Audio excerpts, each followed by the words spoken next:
Hello and welcome everyone. Thank you for joining us for today's webinar. My name is Chi Johnson and I'm the Brand and Communications Manager at Intellum.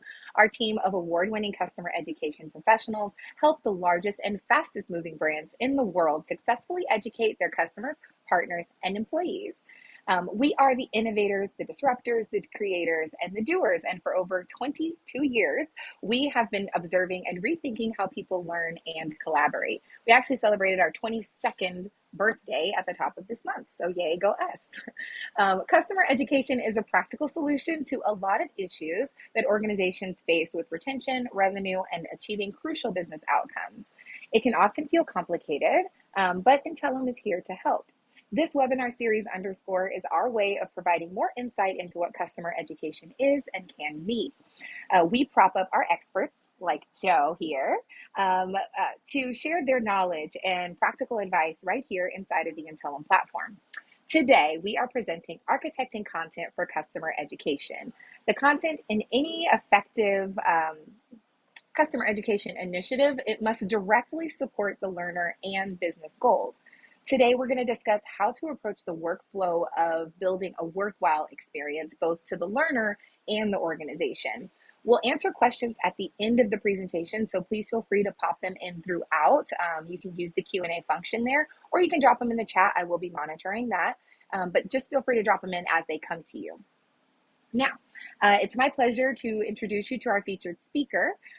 Described by clients as to the point, fast, efficient, Joe King is deeply experienced in high-end results. As the senior e-learning designer at Construct Agency, Joe and his team are e-learning course specialists. Construct is a network of instructional designers, content writers, and developers creating branded educational and marketing products. They have several years of experience using Intellum's award-winning Evolve authoring tool and more than 15 years building content and delivering programs for world-renowned brands like G4S, Spotify, Facebook, Pets at Home, Twitter, Harvard, MIT, Hayes, and many, many more that we literally and legally cannot name. Today, we are talking about a really meaty topic and very much like the content strategy itself, but I want to put some context here. I want you to know where within the Intellum methodology we're talking about. So if this is the Intellum methodology, I won't read the slide to you. You guys can read it yourself. Where we're focusing here is content strategy right there in the upper right corner. We're starting at the beginning right here, whether you're working with an established program or starting from scratch. Joe's approach is one I know you'll find a lot of value in. And this is really the first part of addressing the overall user experience. So when we define what content strategy is, it's the planning, development, and management of content written or in other media. But specifically here, we're talking about architecting content for the learner journey. So we're going to continue the conversation next month, but let's go ahead and get started. I'm not going to delay you any further. Joe, the stage is all yours. Welcome to Underscore. Thank you for having me. Again, it's the second time. Cool. Okay, so I will be to the point and jump straight in. And I wanted to start off with essentially like a sort of micro story about kind of where, I guess, how I ended up sitting in this chair. So let's go back to a time when there were no clients, there was no work, there was nothing going on. And let's take you back to a time when I was at school. I absolutely failed school. It was a sort of terrible, terrible journey. Now, there's no sort of blame in this story, but I left school with an A star in English Lit. That was it. Everything else was ungraded. The reason why that is because I never had a why to learn those things at that age, which I will come to later on. So the reason why I got an A in English was because I love stories. I love to escape from the situation I was in. And I loved everything that was sort of being read out in the classroom. And I wanted to do well in that. That was my why. So, you know, back sort of, we're going sort of early 2000s, 36 now, but the school system in this country, in England, wasn't maybe as good as it is now. So the teachers didn't know or have the sort of right tools, I guess, to teach maybe kids that were struggling in a way where other kids were learning better in a way. So, you know, these kids are failing, these kids are kind of succeeding. No one really knew until now, actually, there's different ways of learning, right, which we're talking about. So, but I love stories. So I knew that was my why, and I knew I needed to be good at it. So therefore I went I completed all the objectives, all the reading, all the modules, all the exams, all the badges, everything we're going to be talking about today.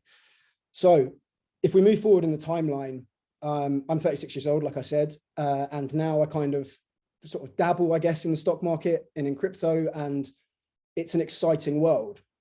Now, you know, most of the time you'd be like, well, I would have taught my kid that that was really important and this was his why for doing it. But at the age I was, knowing about financial gains wasn't an interest. Jumping on my skateboard and reading a book was my interest. The age I'm at now, okay, yeah, so financial freedom is obtained in these ways. Okay, that's really interesting for the age I'm at now.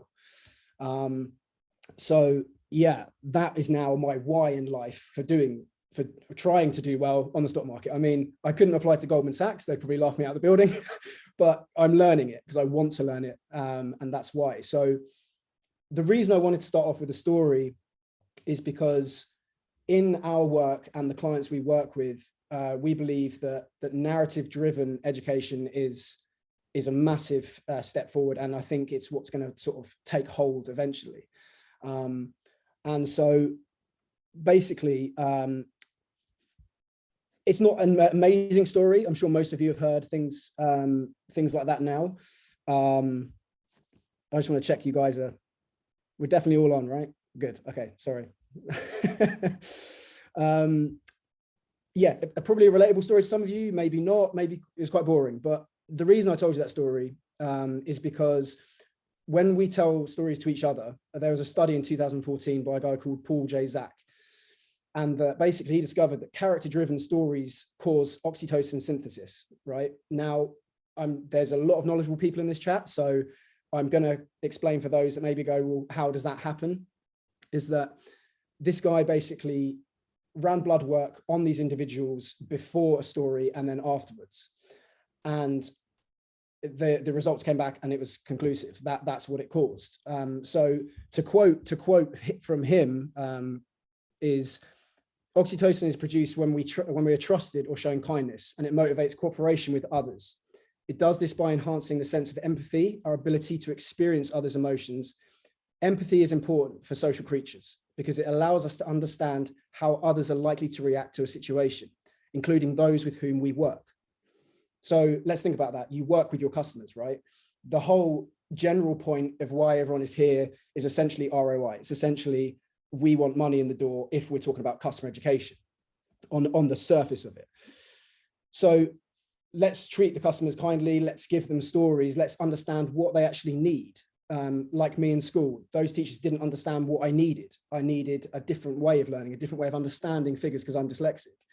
So let's get down to it and be, okay, why are these customers dropping off? Why is this customer not completing or even signing up in the first place? So yeah, that's kind of where we're at with this stage. And I guess I want to talk about how that translates to today. And basically, when I deal with clients, I think this is probably going to be your takeaway, is that one of the first questions we ask is that where is there data or is there a lack of data? You know, what are the pain points? You know, what's going on if we're just talking about customer education, what's going on with customers? You know, do you have data that says, oh, there's a drop off here or people aren't signing up? What are people struggling with? So another story is that most recently we had a client that never actually thought of sneaking in a bit of feedback into the course to say, you know, look, here's X, Y, and Z.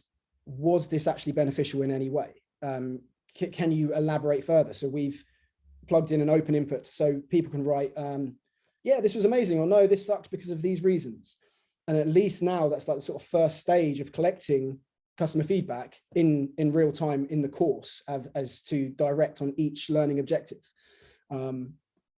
Second to that is that what we would ask what the client has. Like a lot of times we see people and they just have, oh, we have a PDF playbook, or we have this kind of like marketing jargon, and, you know, can you just make this interactive? Well, I always say to these people, if you're gonna, you know, no matter where you're coming from, whether you're, you know, blue chip client, whether you're just like a SMB, is that you're going to be spending a level of money. Whether that money means anything to you, the bigger the client gets, you're still spending it, right? So you still want results. So if you're going to do it, do it right from day one. Don't just grab the marketing stuff and go, right, well, we'll just have a level of interaction to this. That's not gonna be the one. And so to lead back to my story is, I always say, why are you doing this? Now we've most likely established, okay, we need, it's profit based. Everything in business is profit based, right? We all know that. But what else is there behind that? Do you want to actually help small, medium businesses get ahead, and it stimulates the economy and people have jobs and they find things? And by asking why you're actually doing it away from creating profit, you suddenly start to find micro answers and go, oh, well, actually, that would be really cool if this, and maybe we can help our customers by giving them these things. Now, this conversation came out of earlier on when I said, well, why don't you actually ask them if that was helpful?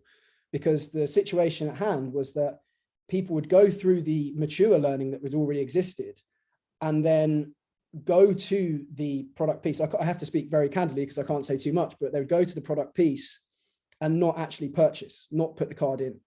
And all the sort of general thinking is that they were too scared because they didn't understand where that purchase price would sit on, how much money would be taken out of their accounts. So now we have something else. We're like, okay, well, we want to help these people. That's not about us making money. Let's actually help them understand, it's okay to do this. This is what's going to happen. We're not going to charge you this much money. And then therefore, they're confident they will then make that purchase. Then you're back to your why of, yes, this is for profit. So why is definitely the key here for sure. I guess the next question we'd ask when we sit down with clients is, what do you have? What team do you have? Do you have designers? Do you have people like us, learning developers? Because we have it all, and usually we start from scratch, but we also work with teams that have, different kind of key pieces.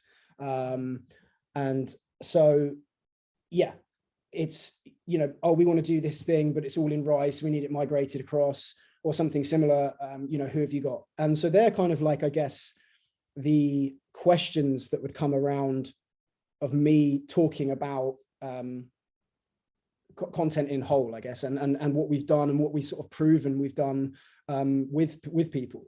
So we recently worked with Spotify that Chi mentioned earlier, and it came to us as very much like, okay, we need to get this done now because everyone has an academy and we need it finished. And okay, cool, right, let's stop. Let's just stop. What are we doing here? Like, what is this? And Spotify is an immensely impressive company. Their stats are through the roof, ridiculous, especially on podcasts and things like that. So there is this element that you want to just punch out these figures like, oh, we have, this many listeners and we have this and we have this. So we worked with the team they had to understand what actually, how do we shift that from like a big marketing piece into actually teaching them. So in regards to that, we kind of use pre-questions and guesses and sort of fun, simple questions to lead them into marketing jargon, but in feedback. So you're being sold, you're being told how amazing they are, but it's kind of sneaky. It's under the radar. So yeah, that essentially is kind of what I wanted to, I guess, get across today. I think Chi might have some questions, but I think one of the main points, I'm meant to be, I'm the expert here and all this stuff. I want to talk from a space of, this is my journey, this is what I've done, this is what's worked, and this is what has been well received.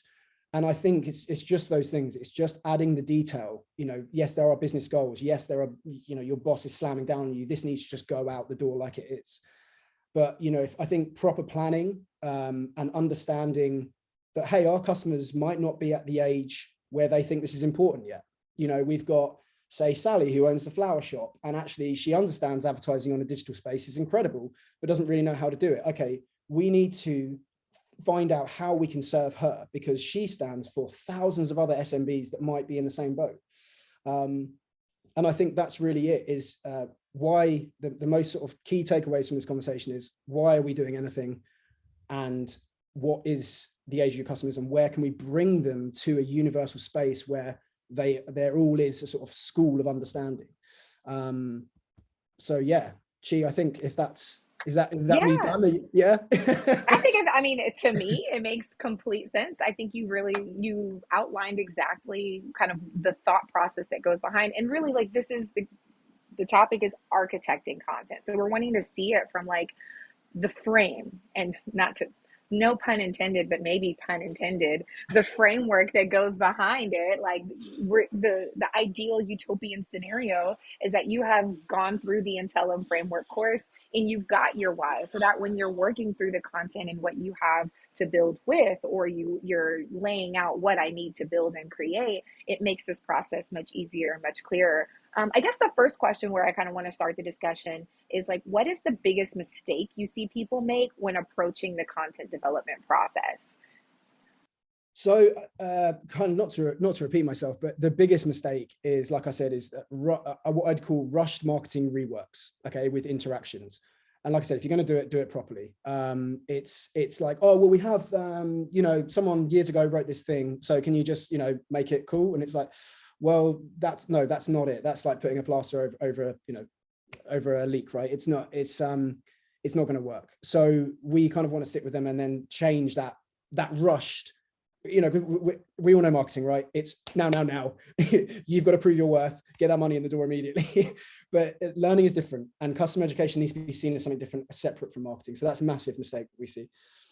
That's really, I mean, that's something that we hear, that content is king, and I think that when we hear content, it's easy to conflate it with like all of the type, like we forget to realize that there are different types of content too, and they have different purposes, and so your content should be developed for the purpose. And exactly, so yes, I love that idea, especially as a marketing professional. Don't take my stuff and then just try to make it Yeah. learning appropriate. Like, it has to be specific. We have a question from Jessica. She says, can you elaborate on how you use learner feedback to instruct while still providing the company's marketing points in a meaningful way to the learner? Okay, so I can actually show you an example. I think I have it up. Let me just give me 1 second. While you pull that up, Jessica, marketers do think they are teaching. As a marketer in a customer education company, oftentimes we are, well, we should be. If a marketer is not teaching, then they're not accurately illustrating how the thing that they're marketing, aka selling, is solving problems. So there are times when we should be teaching, but you're right, marketers oftentimes think that everything we do is teaching, and it's not. There's very clear times when you are educating your customer and you are marketing to your customer, and you're correct, that's exactly why it can get confusing. So for the sake of not going further down a rabbit hole to confuse everyone, I'm going to end my comment there. Joe, are you ready to share? Yeah, I agree with you. I think there's two levels of teaching, and people in this day and age know that marketing is marketing and they are being marketed at, whereas education is like, oh, you're giving me something. I think that's the clear divide, or the illusion that we're giving them something. Exactly. So yeah, I'm going to share my screen. I just want to show to that question. I think I made you a co-host so that you have the ability to share it. There you go. Perfect. Okay, can you guys see this? Oh, well, gee, you're going to have to We answer for can. everyone. Yes, we can. So for instance, like this is the Spotify, this stuff as well, I should say, is that it's not top secret, it's all public now. So you can just go to Spotify and check all this stuff out and take the courses and learn all about it. And we were the guys that built all this, and girls. So for instance, some of their stuff came across like this. These are like kind of little questions that I was talking about. So it's like, in the past 10 years, how much has podcast listening grown? So again, this is like a marketing piece, because what we're saying is it's like, oh, it's gone 4x or 2x. So what came across to us was, oh, by the way, it's gone 4x.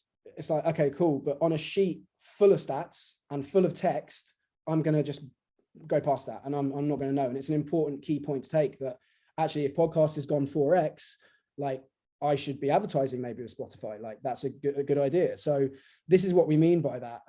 So I think it was like 4x, if you can click this. So other question, this isn't obviously the best example, but it's like, that's right, and growing. So we have another question deep in the academy somewhere that will go into detail rather than give you just a paragraph of text. It's like, yes, that's right, because X, Y, and Z led to this point, and that's why we have this many listeners. So it's like this sneaky way of showing it. So hopefully, if that answers Jess's question. I love that example. And I'm glad you're able to show. Jess, let us know if that, Jessica, if that was great for you. Yes, she said great. Okay, so before I ask you Summer's question, I want to get back to when one of the questions I had, like when hiring an agency like Construct or any other agency that's going to take over this process, um, what is the one thing that a customer or client can do to make the project more efficient?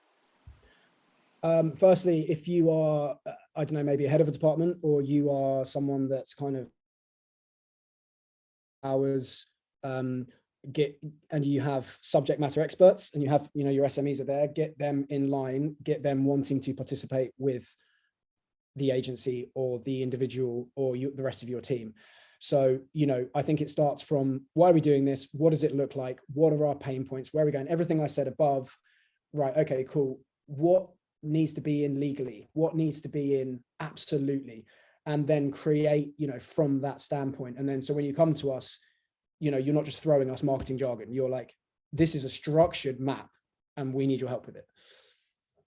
Does that also include managing, like clearly communicating like the time commitment it's going to take from them? Because for some, this might be in addition to their their work and the things they're already doing. So how much time should a SME plan to commit to this process?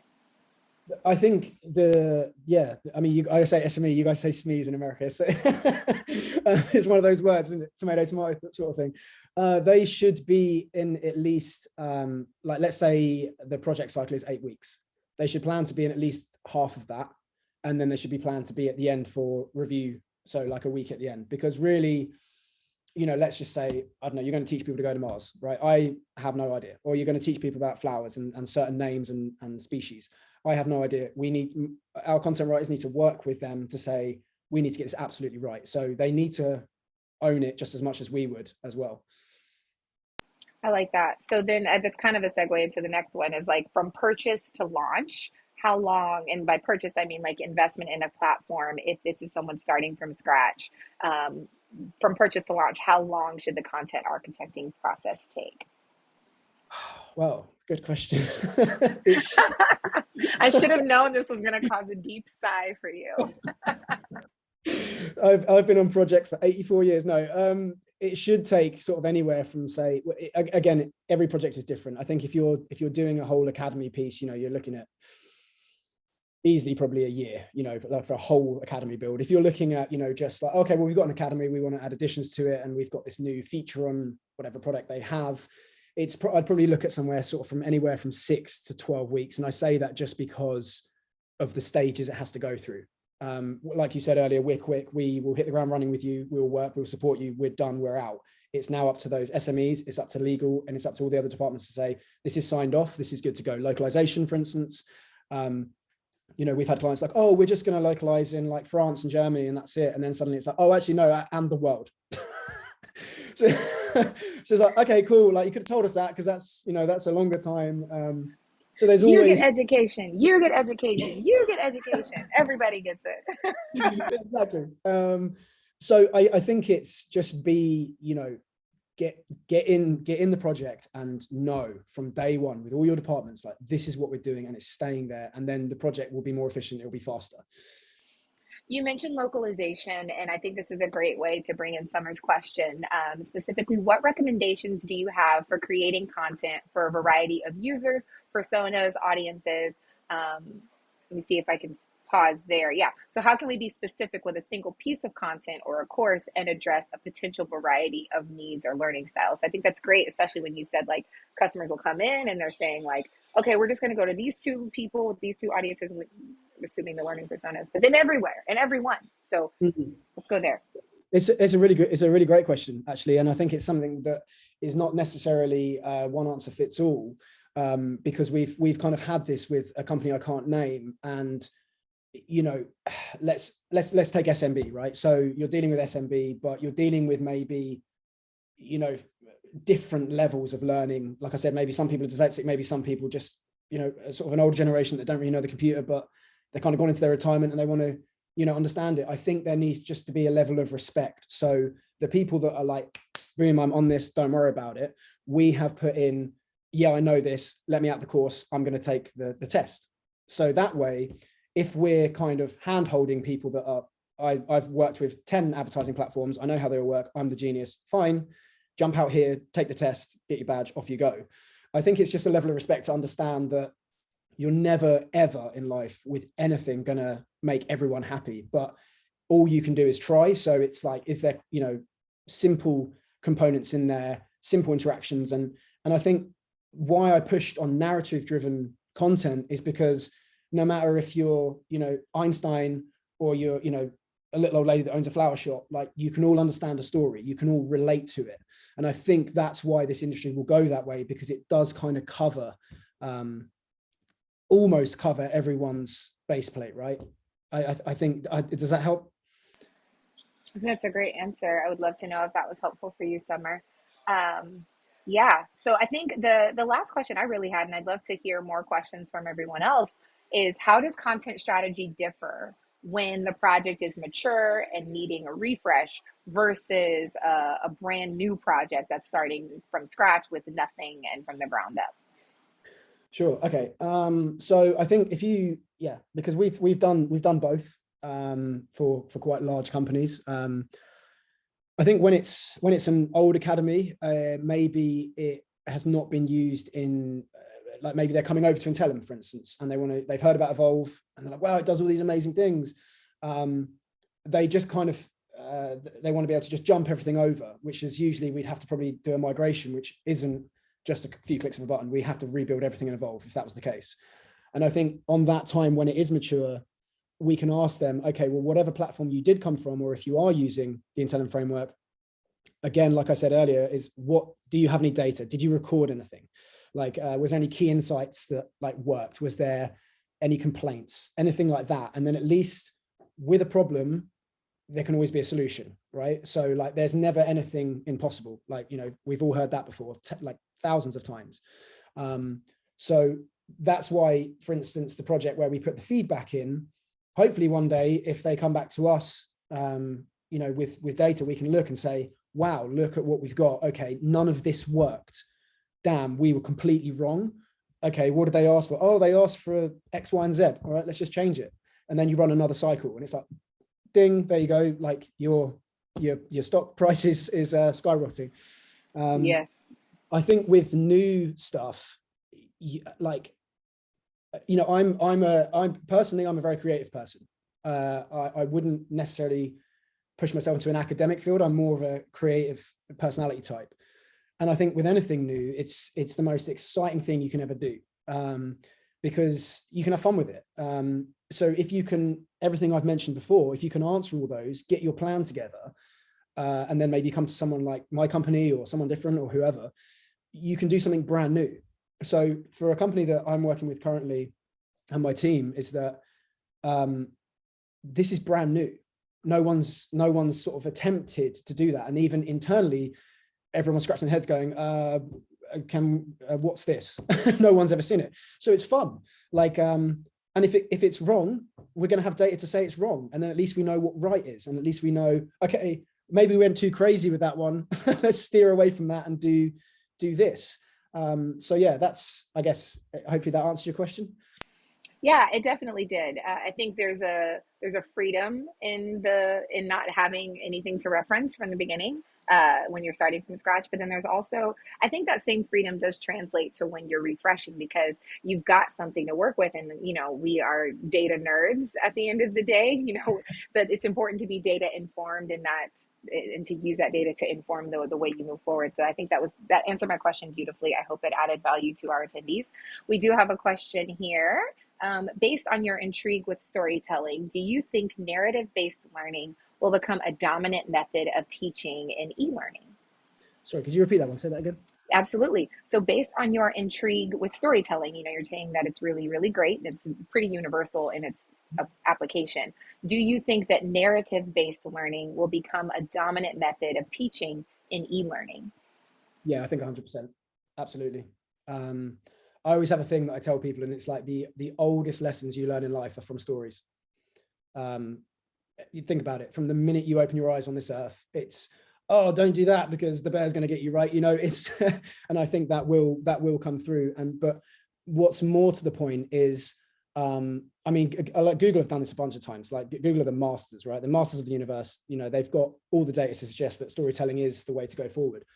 But I think companies and people are watching this video is to start thinking about, what does that look like? Is it just like, oh, you know, this person owns like, you know, like a car mechanics in New York, and like, you know, how is he gonna do this thing?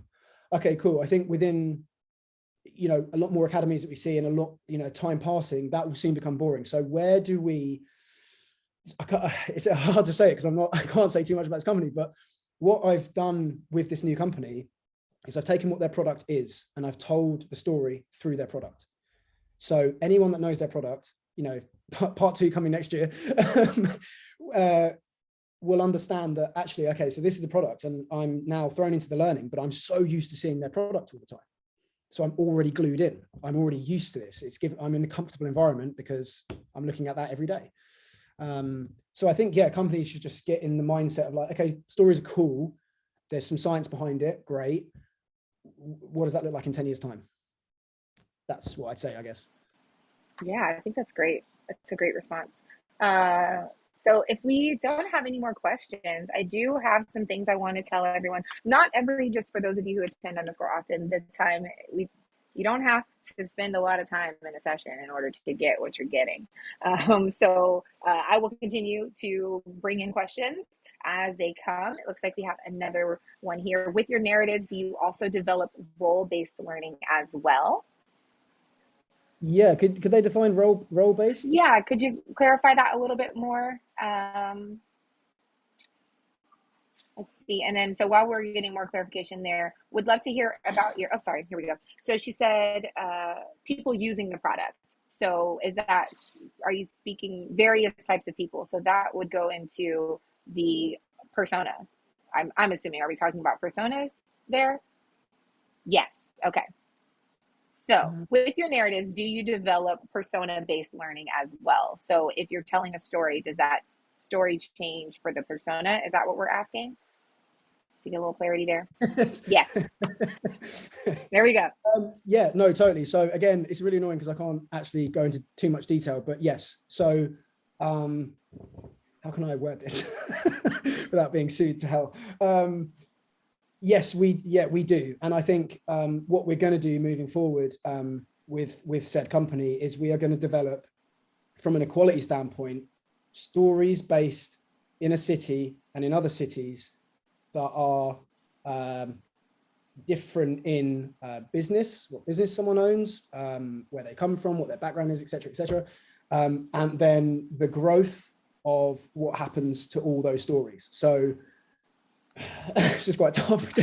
When you put it all together, you're going to almost have like, you know, something out of Apple TV, right? Like a story of 30 different characters. But what's great about that is it kind of actually might answer their question. I think this was the same person from earlier, is that it will, you might be doing something that I don't own a flower shop, I'm a mechanic, like, what's all this stuff? But then they get to the mechanic part and you're like, oh yeah, you know, and then we've got pain points for where mechanics are in that city going, well, I don't know what to do with this. So yeah, I can't give too much away, but that yes, is the answer to that question.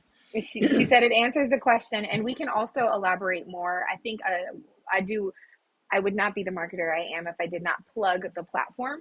The platform you're delivering your education program on also makes a difference there, because if it doesn't have localization capabilities and if it doesn't have the ability to deliver different content to, I'm not saying necessarily, yeah, different content or specific content or parts of that content that's in the program to that learner, and you haven't defined the different persona within the platform, you're going to have challenges in meeting that ability and that goal.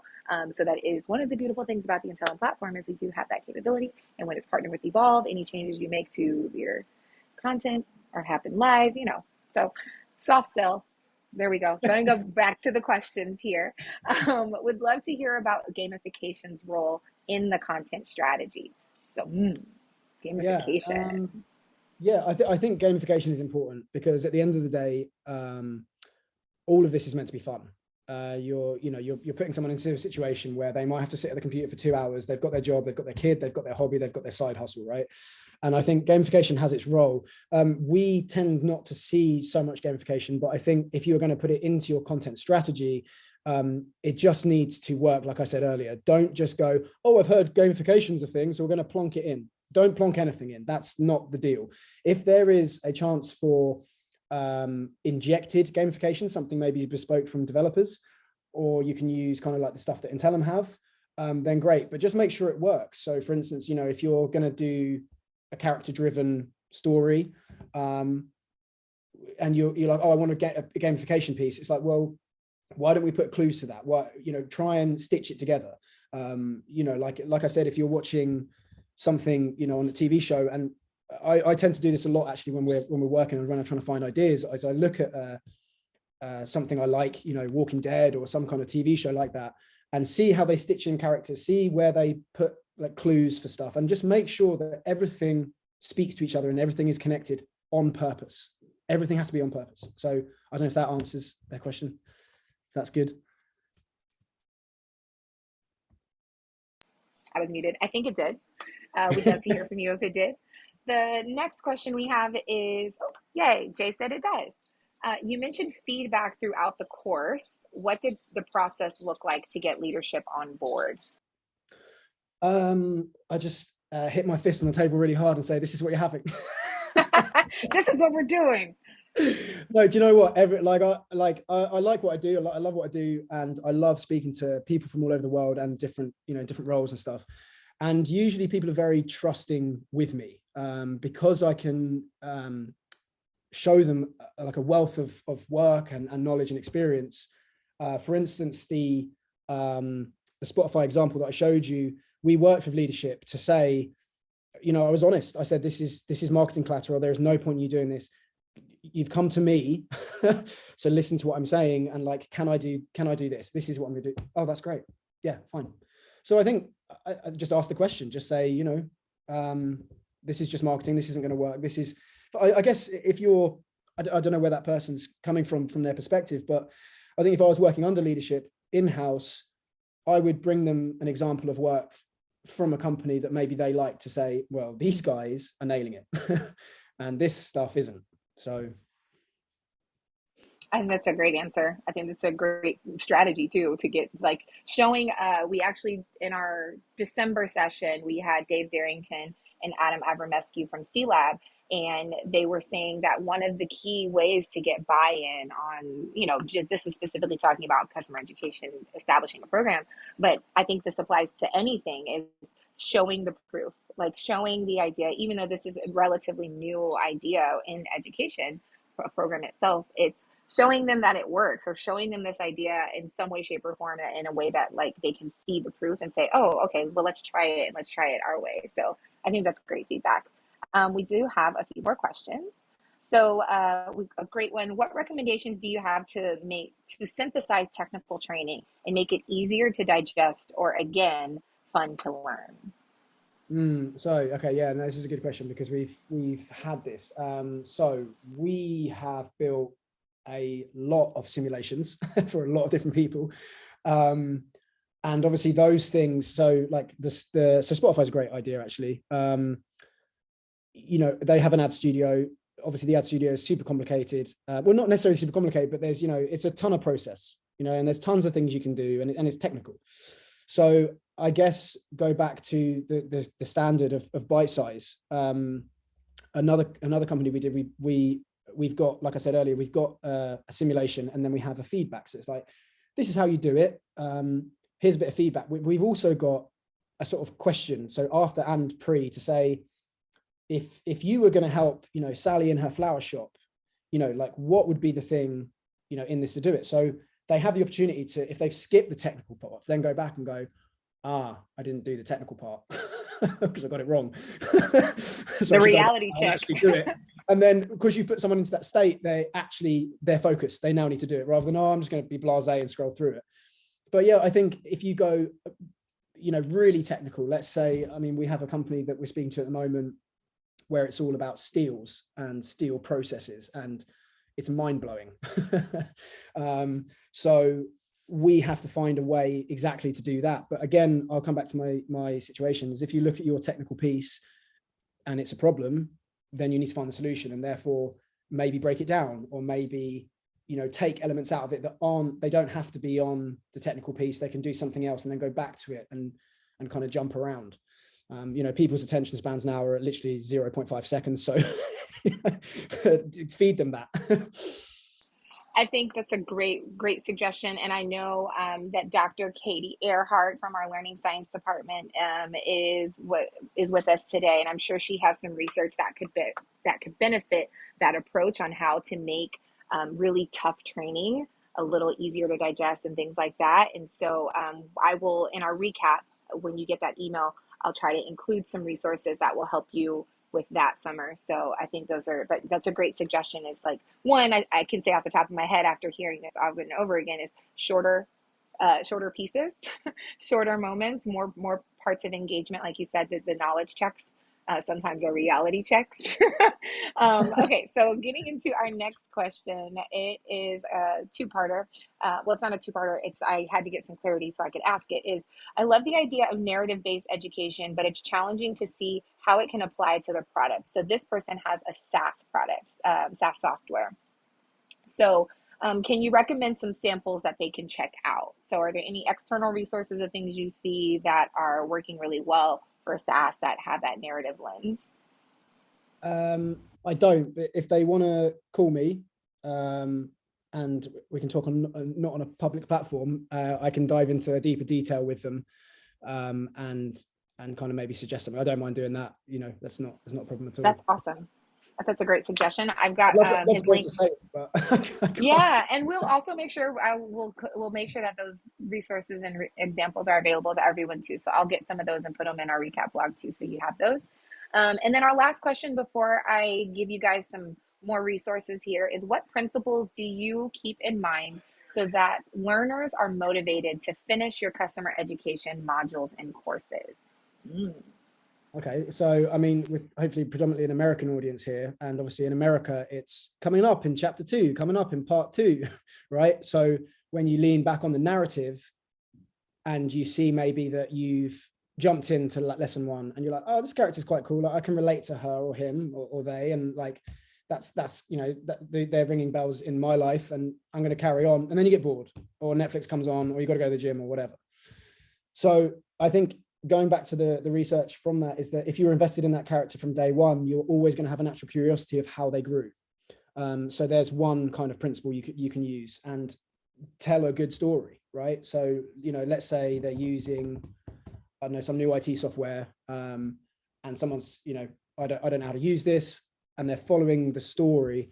And if it's boring, then they're going to cash out. But if they relate to those characters, or they feel for those characters in a way, then great, they'll carry on following it through. I think secondary to that is, when I mention age of your learners, it's not necessarily the physical age, just the age of where they are in life. What do they see as important? You can give anyone a badge, right? Here you go. After this call, I'm going to give all these people a badge, and it's going to say you sat with Joe for an hour and listened to him waffle, right? But who cares? Who cares, right? When it worked with Google, everyone cared, because everyone wanted to be an SEO expert. Everyone wanted to go out and be like, I'm an agency, I'm going to make your business money, therefore I get money. I don't have to work for the man, I work for myself, right? Make your company whatever it is. It's like, that's what I said earlier, is that make them understand that it's like, what's the future of your company? Like, where are you going? Who's going to get involved? Are you about to go public? Are you, doing X, Y, and Z? And then therefore the badge becomes heavier, the badge becomes shinier and more value, right? And you think, oh, actually, I should get this because this company is going to start saying that they're the next Google. So, okay, cool. I'm going to do the course because I want that badge, because I'm going to be the first to market with it. So I guess, yeah, it would be a good story, some sort of reward system. I think that's what I'd say about that, if that helps. I think that's awesome. Yeah, great. So I have some resources I want to share with you all. The first, of course, is, like I said, in a utopian society, you are going to the Intellum experience, and you're walking through your framework, and you understand, is this free? It's completely free. You just have to, if you're in Underscore, you're already registered within the experience platform. So you have access to this. Just go back to the homepage, click the little X after our session here, and you can align your strategy with the Intellum framework. And what that does is it creates a map for you, so you can understand the goals of your program, the goals of your initiative, answer that big question that you're going to need when you're starting the content process, architecting the content process, is why are you doing this? So that you can connect your outcomes to your business goals and your business outcomes, your learning outcomes to your business outcomes. So those are, that's my first piece of advice and resource that we have available to you. The next one is to hire help. You do not have to do this alone. We know that some people have plenty of resources internally at their disposal, and you have the team and the bandwidth that you can allot to this process. And by all means, we will do our best to make sure that you've got everything you need to do that. But if you would rather hire someone else, Joe is a perfect example of how to do that. Not only are they Evolve authoring specialists, but they also are very well versed in the Intellum platform and how those two things work together. So just to further sell them very well, the benefits of using an agency partner like Joe, they're listed here. Feel free to read those and understand why. It's like, my biggest one is that they have a relationship and that they realistically underscore here. I try to tell you guys this all the time. This is not just for Intellum customers. Of course, we would love for you to become those, but we want you to take what you learn here and apply it to whatever platform you use. So if you're using an agency partner to build your program, then guess what? They are also platform agnostic. They can take your program and can move with you if you do decide to go to another LMS. If you're coming from one and coming to Intellum, if you hire a partner, when you're ready to move to us, they can move with you. Sorry, I can't help myself, guys. That's what I do. And then next to lastly, if you want to dive deeper, specifically, we had that question about how this translates to working with a SaaS software product. If you want to dive deeper, and you really want to understand how these principles and how these concepts apply to you, your product, your problems, we have launched Intellum Roundtables. We launched them early this year, and they're very specific. We have some for specific to content authoring, some for manufacturing, security, for software and MarTech. We have a variety of roundtables that are industry specific so that you can come and talk to your peers and hopefully some people who can give you advice on what's working, what's not working. You can really exchange thoughts there. Don't worry, I will have links to all of these. I will drop them in the chat for you in just a few moments. But the idea is that you're coming in this space and having a candid conversation versus us directing it with like a topic per se. It's really just you to come in and talk to your peers and really solve those problems that you have, and try and just maybe present some problems or present some solutions. Maybe you're the expert. Come to a roundtable and find your people. Now, of course, I would love for you to follow us on LinkedIn. We love to post all of our content there. We post our recent blogs, like we have one about all the mistakes people make when they start adding gamification to customer education. Very relevant. We have one about the people you need on your customer education team if you're building one. 9 tips to building a certification. We've got all the things that you need on our blog, and we post them on Intellum's LinkedIn page. Joe, thank you for your expertise and for your knowledge and for you sharing yourself and telling your story. We really appreciate you being here. I want you all to connect with Joe on LinkedIn. Please, he's awesome. Yeah, look, I only have 125 people. Listen, I'm just trying to say. And then we also would love for you to join us next month. So again, like I said in the beginning of this session, this is part 1 of the user experience. Like, this is just the start of it. It's really important you know that once you architect your customer journey, you're architecting your content journey, you really have to make sure that it's impactful. So next month, we will be talking through impactful user experience for customer education. Which will be led by our very own Katie Denninger, who's a manager of technical services here at Intellum.